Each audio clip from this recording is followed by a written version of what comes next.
మనుషుల్లో నీతి నిజాయితీ అనేది పూర్తిగా చచ్చిపోయింది. ఇక రాజకీయ నాయకుల్లో చెప్పాల్సిన పనే లేదు.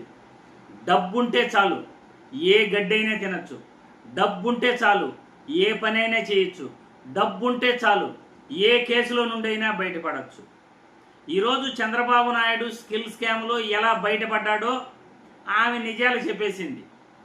నిజాలు తెలిసిపోయినాయి. స్కిల్ స్కామ్లో ఏ విధంగా చంద్రబాబు నాయుడు బయటపడ్డాడో పూర్తిగా ఆమె నిజాలు కుండ బద్దలు కొట్టినట్లు చెప్పేసింది.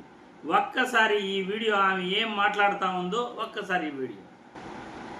ఎవరు పిలిచారు, ఎవరు వెళ్ళారు, ఎవరి ద్వారా వెళ్ళారనేది తప్పేస్తుందండి. మీరు గమనించవలసింది, లోకేష్ గారికి అపాయింట్మెంట్ అమిత్ షా గారు ఇచ్చారు. మేమందరం అక్కడ ఉన్నాము. ఆయన మాట్లాడారు. చంద్రబాబు నాయుడు గారి ఆరోగ్య పరిస్థితి గురించి ఆరా తీశారు. సెక్షన్స్ ఏం వేశారు, ఏ బెంచ్ గుర్తుకొచ్చింది, జడ్జిలు ఎవరు అని చెప్పి దాని వివరణ తీసుకున్నారు.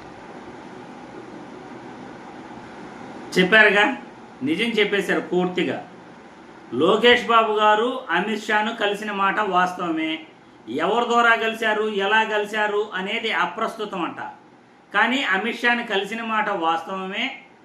ఆయన చంద్రబాబు నాయుడు కేసుకు సంబంధించి పూర్తి వివరాలు తెలుసుకున్నాడు. ఏ ఏ సెక్షన్ల కింద అరెస్ట్ చేశారో తెలుసుకున్నాడు. ఆ జడ్జి పేర్లు కూడా తెలుసుకున్నాడట. ఇంకేముంది, అంతా అయిపోయాయి.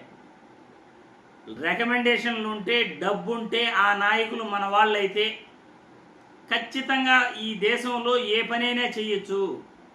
న్యాయస్థానాలను ఏమార్చవచ్చు, డబ్బుంటే జడ్జిలను కూడా ఏమార్చవచ్చు అనే పురంధేశ్వరి గారి మాటల్లోనే అర్థమైపోయింది. జడ్జి పేర్లు కూడా అమిత్ షా నోట్ చేసుకుని, సెక్షన్ పేర్లు కూడా నోట్ చేసుకుని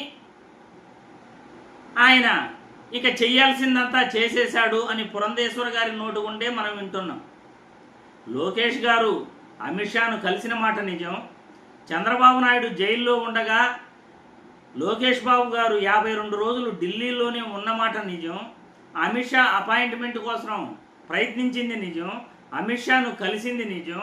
అమిత్ షాతో కలిసిన తర్వాత అమిత్ షా డీటెయిల్స్ అన్నీ నోట్ చేసుకుని, సెక్షన్లు నోట్ చేసుకుని, చంద్రబాబు ఆరోగ్య పరిస్థితి నోట్ చేసుకుని, జడ్జిల పేర్లు నోట్ చేసుకుని బయట పంపించింది కూడా నిజమే. ఇక దేశంలో తప్పు చేస్తే డబ్బుంటే చాలు, రికమెండేషన్ ఉంటే చాలు, ఏ పనైనా జరిగిపోతుంది అనడానికి ఈ ఒక్క ఉదాహరణే చాలు.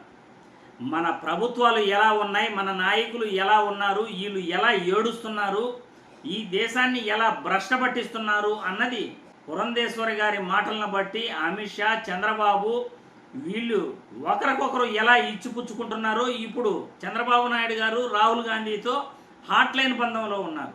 ఒక పక్క బీజేపీతో సంబంధాలు కొనసాగిస్తూనే మరొక పక్క రాహుల్ గాంధీతో కూడా సంబంధాలు ఆయన కొనసాగిస్తున్నారు. ఏది సత్సంబంధం, ఏది ఇంటర్నల్ సంబంధం, ఏది సీక్రెట్ సంబంధం అనేది ప్రజలే ప్రతి ఒక్కరూ కూడా అర్థం చేసుకోవాలి. రాష్ట్ర రాజకీయాలు, దేశ రాజకీయాలు ఎలా భ్రష్టపట్టిపోయాయో, చంద్రబాబు నాయుడు వ్యవస్థలను ఎలా మేనేజ్ చేస్తాడో పురంధేశ్వరి గారి మాటలను బట్టి క్లియర్గా అర్థమయ్యింది.